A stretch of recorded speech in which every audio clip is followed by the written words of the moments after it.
Earlier this week, a situation unfolded in Southwest Houston that illustrated teen dating violence in the extreme.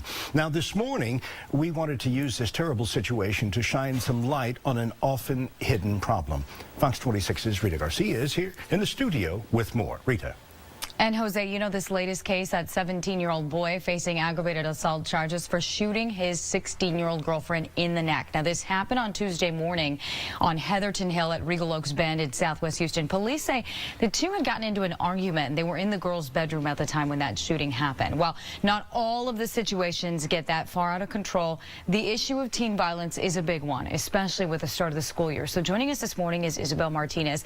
She's one of the counselors at the Houston Area Women's Center. Good morning to you. Thanks for joining us, Isabel. And you know, as parents get their kids ready to go back to school, what are some of the warning signs that they should be looking for, you know, even before school starts? Right. So one of the big things is change in behavior. So if they're becoming more withdrawn, if they're not accessing their social networks or friends or things like that. So just kind of being more withdrawn from family and friends, more scared about certain situations. What are some of the questions they should be asking once they notice that sort of behavior, that they're withdrawn and kind of, you know, not really coming out of the room or not really want to talk too much? So saying things like, I've noticed some changes in you, I've noticed that things aren't the same, or you're not as happy as you used to be, what's going on? Is there anything I can do to help?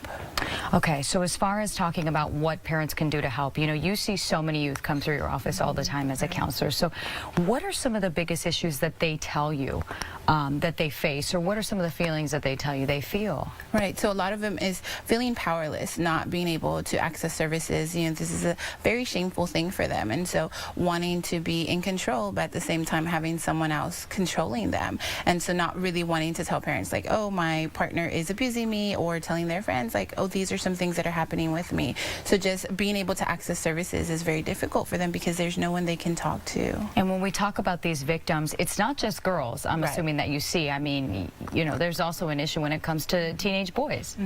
Right, exactly. So with the boys, it's pretty much the same thing. So being afraid of what my girlfriend gonna say, or being afraid of what my partner's gonna say, or even just acknowledging that this person's hurting me verbally or emotionally.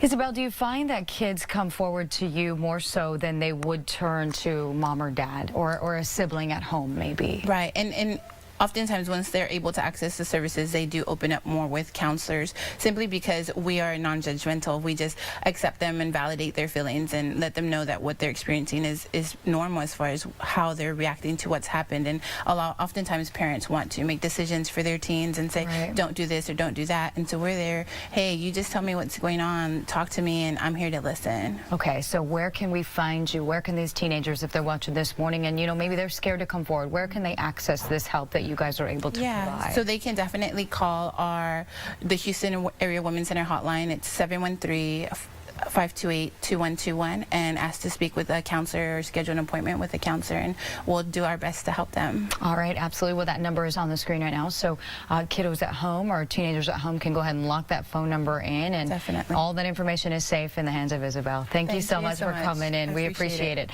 Melissa?